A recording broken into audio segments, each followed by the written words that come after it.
لیلۃ القدر خیر من الف شہر، اللہ تعالیٰ خود بھی اس کا جواب دیتے ہیں کہ لیلۃ القدر 1000 مہینوں سے بہتر ہے۔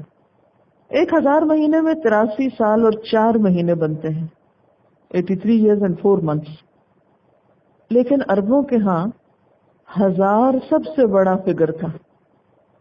عربوں کے ہاں جو گنتی ہے اس میں الف سب سے بڑا گنتی کا عدد ہے۔ ویسے بھی گننے گنانے سے ان کو کوئی زیادہ کام نہیں ہوتا تھا، لیکن ان کے ہاں سب سے بڑا فگر۔ آپ کے ہاں کیا ہے؟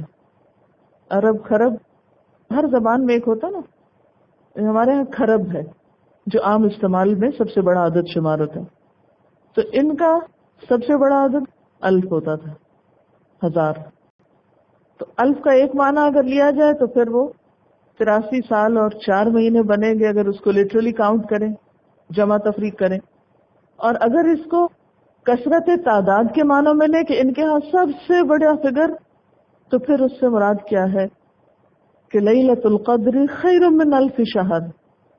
عام محاورے میں بولیں گے لیلۃ القدر تو ہزاروں مہینوں سے بڑا ہے، یعنی اس کی بڑائی کو کیا جانو، وہ تو 1000 مہینوں سے بھی زیادہ بڑی چیز ہے، یا 1000 مہینوں میں وہ کام نہیں ہوتا، یا 1000 مہینوں میں وہ عبادت نہیں ہو سکتی، یا 1000 مہینوں میں وہ کام نہیں ہو سکتا جو اس ایک رات میں ہوا۔ اگر قرآن کے نزول سے لیا جائے اور اگر ہماری اس لیلۃ القدر میں رات جاگنے کی عبادت کو لیا جائے تو اس ایک رات کا اجر و ثواب اتنا ہے جیسے کوئی 1000 راتوں میں کمائے۔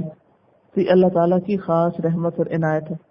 اب دیکھیں کہ ہر قوم کے، ہر ملک و ملت کے خاص دن ہوتے ہیں، خاص موسم ہوتے ہیں، بلکہ ملک و ملت کو چھوڑیے، ہر کام کا ایک موسم ہوتا ہے نا۔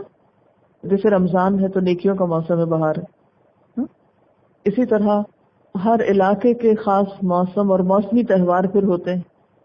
ہمارا تو اسلامی تہوار عید الفطر اور عید الاضحیٰ ہے نا، لیکن کچھ قوموں کے موسمی تہوار ہوتے ہیں، مخصوص دنوں پہ تہوار منائے جاتے ہیں۔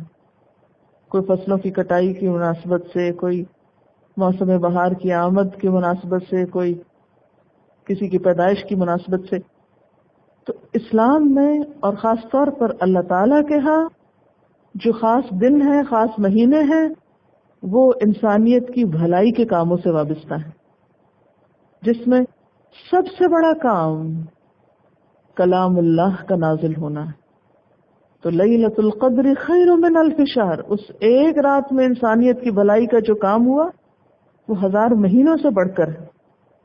اور اس ایک رات میں جو شخص عبادت کرتا ہے وہ طویل عمر کی عبادت سے زیادہ ثواب پا لیتا ہے۔ اسی لیے سیدنا ابو ہریرہ رضی اللہ تعالیٰ عنہ کہتے ہیں کہ آپ صلی اللہ علیہ وسلم نے فرمایا، جو شخص لیلۃ القدر میں ایمان اور احتساب کے ساتھ قیام کرے اس کے پچھلے سارے گناہ معاف کر دیے جاتے ہیں۔ اسی طرح ایک اور حدیث میں آتا ہے، جو شخص اس رات کی بھلائی سے محروم رہا وہ ہر خیر سے محروم رہا۔ یعنی جس نے سارا سال عبادت نہیں کی، سارا مہینہ رمضان نہیں کی، اور پھر اس رات میں بھی نہیں کچھ کیا، وہ واقعی بدقسمت انسان ہے۔ لیلۃ القدر خیر من الف شہر۔